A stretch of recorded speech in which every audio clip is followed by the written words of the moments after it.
Hello friends, hi. ನನ್ನ ಚಾನಲ್ಗೆ ಸ್ವಾಗತ. ಬನ್ನಿ, ನಾನಿವತ್ತೊಂದು ತುಂಬ ಹೆವಿ ಪ್ರೋಟೀನ್ ಇರೋ ಪುಲಾವ್ನ ತೋರಿಸ್ತಾ ಇದ್ದೀನಿ. ಇದಕ್ಕೆ ವೆಜಿಟೇಬಲ್ ಬೇಡ, ಏನು ಬೇಡ. ಆನಿಯನ್ನು, ಸೋಯಾಬೀನು, ಅದ್ರ ಜೊತೆಗೆ ಒಂದು ಯಾವುದಾದ್ರೂ ಕಾಳಿದ್ರೆ ಸಾಕು. ಹೆಸರು ಕಾಳು ತರೋಕ್ಕೆ ಬೇರೆ ಆದರೂ ಓಕೆ. ಹೇಗೆ ಮಾಡೋದು ಅಂತ ತೋರಿಸೋಣ ನೋಡಿ. ನಾನಿವಾಗ ಕೊತ್ತಂಬರಿ ಸೊಪ್ಪು ಹಾಕೋತಾ ಇದ್ದೀನಿ, ಒಂದು ಕಟ್ಟಷ್ಟು, ಅಂದರೆ ಒಂದು ಹಿಡಿಯಷ್ಟು. ಆಮೇಲೆ ಒಂದು ಹಿಡಿ ಪುದೀನ, ನಮ್ಮ ಕೈಯಲ್ಲಿ ಏನು ಒಂದು ಬರುತ್ತೆ ಹಿಡಿ ಅಷ್ಟು ಕೊತ್ತಂಬರಿ, ಅದೇ ಅಳತೆಯಲ್ಲಿ ಪುದೀನ. ಇದೊಂದು ಅರ್ಧ ಬೆಳ್ಳುಳ್ಳಿ, ಒಂದು 2 ಇಂಚಷ್ಟು ಶುಂಠಿ, ಅದನ್ನು ನಾನು ಸಿಪ್ಪೆ ತೆಗೆದು ಹಾಕ್ಕೊಂಡಿದ್ದೀನಿ. ಅದ್ರ ಜೊತೆಗೇ ಎಲ್ಲನೂ ಒಟ್ಟಿಗೆ ಹಾಕೋದೆ, ಏನು ಸಪ್ರೇಟಾಗಿ ರುಬ್ಬಬೇಕಾಗಿಲ್ಲ.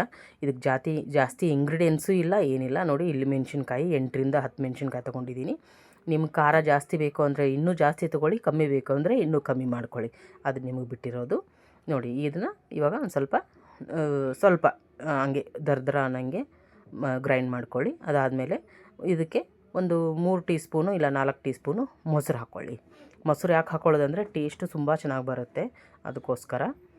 ನಿಮ್ಗೆ ಇಷ್ಟ ಇಲ್ಲ ಅಂದರೆ ಸ್ಕಿಪ್ ಮಾಡ್ಬೋದು. ನೋಡಿ, ಈ ಥರ ನೈಸ್ ಪೇಸ್ಟ್ ಮಾಡಬೇಕು. ಇದೊಂದೇ ಮಸಾಲೆ ಇರೋದು ಇದರಲ್ಲಿ, ಬೇರೆ ಯಾವ ಮಸಾಲೆನೂ ಇಲ್ಲ. ಇಷ್ಟಿದ್ರೆ ಸಾಕು, ಈ ಥರ ಪೇಸ್ಟ್ ಮಾಡಿದ್ರೆ ಸಾಕು. ಇನ್ನು ಇದಕ್ಕಿಂತ ಜಾಸ್ತಿ ಏನು ಅವಶ್ಯಕತೆ ಇಲ್ಲ. ಇದಕ್ಕೆ ಬೇರೆ ಇಂಗ್ರೀಡಿಯೆಂಟ್ಸ್ ಹಾಕೋ ಅವಶ್ಯಕತೆಯೂ ಇಲ್ಲ, ತುಂಬ ಚೆನ್ನಾಗಿ ಬರುತ್ತೆ. ಅದೇ ರೀತಿ ಇದನ್ನ ಪೇಸ್ಟ್ ಮಾಡ್ಕೊಳ್ಳೋಕ್ಕಿಂತ ಮುಂಚೆನೂ ಸೋಯಾಬೀನ್ನ ಬಿಸಿನೀರು ಕಾಯಿಸಿ, ಸೋಯಾ ಚಂಕ್ಸ್ ಇದೆಯಲ್ಲ, ಬಿಸಿನೀರು ಕಾಯಿಸ್ಬಿಟ್ಟು ನೋಡಿ ಈ ಥರ ನೆನೆಸಿಟ್ಟು ಆಮೇಲೆ ಇದನ್ನು ಕೈಯಲ್ಲಿ ಸ್ವಲ್ಪ ನೀರೆಲ್ಲ ತೆಗೆದು ಸೈಡಿಗೆ ಇನ್ನೊಂದು ಬೇರೆ ಬೌಲ್ಗೆ ಹಾಕಿ, ಇದು ಮೊಳಕೆ ಹೊಡೆದಿರೋ ಹೆಸರು ಕಾಳು. ನೀವು ಈ ಜಾಗದಲ್ಲಿ ಬೇರೆ ಕಾಳುಗಳನ್ನೂ ತೊಗೋಬೋದು, ಏನೂ ತೊಂದರೆ ಇಲ್ಲ, ನಿಮ್ಮ ಇಷ್ಟ. ನಾನು ಹೆಸರು ಕಾಳು ತೊಗೋತಾ ಇದ್ದೀನಿ. ಇದು ಹೆಸರು ಕಾಳು ತುಂಬ ಚೆನ್ನಾಗಿ ಬರುತ್ತೆ ಟೇಸ್ಟು, ಅದಕ್ಕೋಸ್ಕರ. ಇಲ್ಲಿ ನೋಡಿ, ನಾನಿದು ಮಸಾಲೆ ತೊಗೊಂಡಿದ್ದೀನಿ, ರಾ ಮಸಾಲ, ಸೋಂಪು, ಚಕ್ಕೆ, ಏಲಕ್ಕಿ, ಲವಂಗ, ಜೀರಿಗೆ, ಇನ್ನೊಂದು ಇದು ಕರಿ ಏಲಕ್ಕಿ, ಕಪ್ಪು ಏಲಕ್ಕಿ, ಆಮೇಲೆ ಒಂದು ಪುಲಾವ್ ಎಲೆ. ಇಷ್ಟೇ, ಇದ್ರ ಬಿಟ್ಟು ಬೇರೆ ಏನು ಬೇಕಿಲ್ಲ, ಬೇರೆ ಜಾಸ್ತಿ ಅವಶ್ಯಕತೆಯೂ ಇಲ್ಲ. ಇಲ್ಲಿ ಒಂದು 4ರಿಂದ 5 ಟೀ ಸ್ಪೂನು ಎಣ್ಣೆ ಹಾಕೋತಾ ಇದ್ದೀನಿ. ನೀವು ಎಣ್ಣೆ ಬದಲಾಗಿ ತುಪ್ಪ ಯೂಸ್ ಮಾಡ್ತೀನಿ ಅಂದರೂ ಓಕೆ, ಏನೂ ತೊಂದರೆ ಇಲ್ಲ, ಅದು ಚೆನ್ನಾಗೇ ಬರುತ್ತೆ ಟೇಸ್ಟು, ಅದರಲ್ಲಿ ಏನೂ ಪ್ರಾಬ್ಲಮ್ ಇಲ್ಲ. ಇವಾಗ ನೋಡಿ, ನನ್ನ ಎಣ್ಣೆ ಕಾದಿದೆ, ನಾನು ಡ್ರೈ ಮಸಾಲನೇ ಹಾಕೋತಾ ಇದ್ದೀನಿ, ಎಲ್ಲ ಏನು ತೊಗೊಂಡಿದ್ದೆ ಅದೆಲ್ಲನೂ. ಅದ್ರ ಜೊತೆಗೆ ಇದೊಂದು ಈರುಳ್ಳಿ, ಸ್ವಲ್ಪ ದಪ್ಪ ಇರೋ ಈರುಳ್ಳಿ ಸ್ಲೈಸಸ್ ಮಾಡಿ ತೊಗೊಂಡಿದ್ದೀನಿ, ತೊಗೊಂಡು ಹಾಕ್ಕೊಂಡಿದ್ದೀನಿ. ನೀವು ತುಂಬ ಸಣ್ಣಗೆ ಬೇಕಾದರೂ ಕಟ್ ಮಾಡ್ಕೋಬೋದು, ಏನು ತೊಂದರೆ ಇಲ್ಲ. ನಾನು ಹಿಂಗಾದರೆ ಬಾಯಿ ಸಿಗುತ್ತಲ್ವ, ಚೆನ್ನಾಗಿರುತ್ತೆ ಅಂತ ನಾನು ಈ ಥರ ಕಟ್ ಮಾಡ್ಕೊಂಡಿದ್ದೀನಿ. ಇದು ಸ್ವಲ್ಪ ಕಲರ್ ಚೇಂಜ್, ತುಂಬ ಜಾಸ್ತಿ ಬೇಡ, ಸ್ವಲ್ಪ ಕಲರ್ ಚೇಂಜ್ ಆಗೋವರೆಗೂ ಈ ಥರ ಇದು ಮಾಡ್ಕೊಳ್ಳಿ. ಇದಕ್ಕೆ ಎಕ್ಸ್ಟ್ರಾ ಮತ್ತು ಜಿಂಜರ್ ಗಾರ್ಲಿಕ್ ಪೇಸ್ಟ್ ಹಾಕೋ ಅವಶ್ಯಕತೆ ಇಲ್ಲ, ಯಾಕಂದರೆ ನಾವು ಗ್ರೀನ್ ಮಸಾಲೆ ಜೊತೆಗೆಲ್ಲ ರುಬ್ಬಿದ್ದೀವಲ್ವ, ಅಷ್ಟೇ ಸಾಕು, ಬೇರೆ ಮಸಾಲೆ ಬೇಕಿಲ್ಲ ಇದಕ್ಕೆ. ನೋಡಿ, ಈ ಥರ ಕಲರ್ ಚೇಂಜ್ ಆದರೆ ಸಾಕು, ಇಷ್ಟು. ಇವಾಗ ನಾವು ರುಬ್ಕೊಂಡಿದ್ವಲ್ಲ ಕೊತ್ತಂಬರಿ, ಧನಿಯಾ ಸೊಪ್ಪು, ಪುದೀನ ಸೊಪ್ಪು ಅದೆಲ್ಲನೂ, ಅದನ್ನು ಹಾಕ್ಕೊಳ್ಳೋಣ ಮಸಾಲೆನ. ಅದನ್ನು ಹಾಕ್ಕೊಂಡು ಸ್ವಲ್ಪ ಫ್ರೈ ಮಾಡ್ಕೊಳ್ಳೋಣ, ಯಾಕಂದರೆ ಎಲ್ಲ ಹಸಿದಿದೆ, ಅದು ನಾವು ಯಾವುದೂ ರೋಸ್ಟ್ ಮಾಡಿಲ್ಲ, ಹಂಗಾಗಿ ಸ್ವಲ್ಪ ಹಸಿ ವಾಸನೆ ಹೋಗೋವರೆಗೂ ಸ್ವಲ್ಪ ರೋಸ್ಟ್ ಮಾಡ್ಕೊಳ್ಳೋಣ. ಅದನ್ನ ಎಣ್ಣೆಯಲ್ಲಿ ಬಾಡಿಸ್ಕೊಂಡು ಅದಕ್ಕೆ ನಾವು ಸೋಯಾಬೀನ್ನ ನೆನೆಸಿಕ್ಕಿದ್ವಲ್ಲ, ಸೋಯಾ ಚಂಕ್ಸ್ನ, ಅದನ್ನ ಹಾಕೋಣ, ನೀರು ತೆಗೆದಿರೋದು. ಯಾಕಂದರೆ ಇವಾಗ ಹಾಕಿದ್ರೆ ಆ ಪುದೀನ ಕೊತ್ತಂಬರಿದು ಚೆನ್ನಾಗಿ ಫ್ಲೇವರ್ ಹಿಡ್ಕೊಳ್ಳುತ್ತೆ ಅದು. ಕಾಳನ್ನು ಇವಾಗಲೇ ಹಾಕಿ, ಯಾವುದೇ ಕಾಳು ತೊಗೊಂಡಿರಲಿ. ಸ್ಪ್ರೌಟ್ಸ್ದಾದರೆ ಟೇಸ್ಟ್ ಇನ್ನೂ ಸೂಪರಾಗಿ ಬರುತ್ತೆ. ನಾರ್ಮಲ್ ಇಲ್ಲ ಸ್ಪ್ರೌಟ್ಸ್ ಇಲ್ಲ ಬರೀ ನೆನೆಸಿರೋದಿದೆ ಅಂದರೆ ಓಕೆ, ಪರವಾಗಿಲ್ಲ. ಆದರೆ ಇದಾದರೆ ಹೆಲ್ತ್ಗೂ ಒಳ್ಳೆಯದು, ಆಮೇಲೆ ಟೇಸ್ಟು ತುಂಬ ಚೆನ್ನಾಗಿ ಬರುತ್ತೆ, ಅದಕ್ಕೋಸ್ಕರ.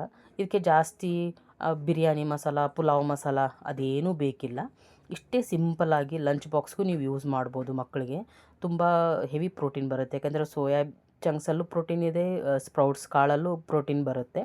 ಹೀಗಾಗಿ ತುಂಬ ಹೆಲ್ದಿಯೆಸ್ಟು ರೆಸಿಪಿ ಇದು.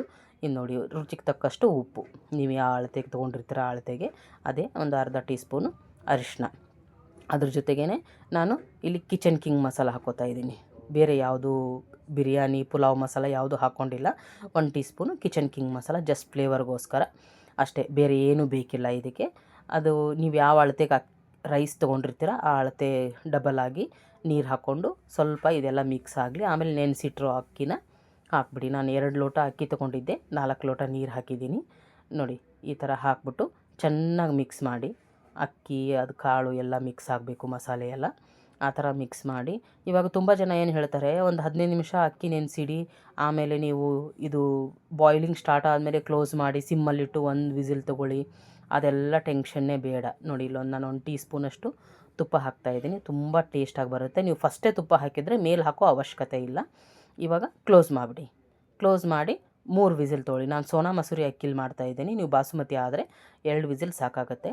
ನೋಡಿ 3 ವಿಸಿಲ್ ಮೀಡಿಯಮ್ ಫ್ಲೇಮಲ್ಲಿ ಇಟ್ಕೊಂಡು 3 ವಿಸಿಲ್ ತೊಗೊಂಡ್ರೆ ಸಾಕು, ಬೇರೆ ಏನು ಬೇಡ. ನೋಡಿ ರೆಡಿಯಾಗಿದೆ ರೈಸ್. ಈ ಗ್ರೀನು ಸ್ಪ್ರೌಟ್ಸ್, ಹೆಸರು ಕಾಳ್ದು, ಸೋಯಾ ಚಂಕ್ಸ್ದು ಮಿಕ್ಸ್ ಪುಲಾವ್ ರೆಡಿಯಾಗಿದೆ. ತಿನ್ನೋಕೆ ಮಾತ್ರ ಸೂಪರಾಗಿರುತ್ತೆ. ಮಕ್ಕಳು ಇಷ್ಟಪಡ್ತಾರೆ, ನಿಮಗೂ ಇಷ್ಟ ಆಗುತ್ತೆ. ಹೇಗಿದೆ ಅಂತ ನನಗೆ ಕಮೆಂಟ್ ಮುಖಾಂತರ ತಿಳಿಸಿ. ಇಷ್ಟ ಆಯಿತು ಅಂದ್ಕೊತೀನಿ. ಮತ್ತು ಬೇರೆ ವಿಡಿಯೋ ಜೊತೆಗೆ ನಾನು ನಿಮ್ಮನ್ನು ಮೀಟ್ ಮಾಡ್ತೀನಿ. Okay, bye, thanks you.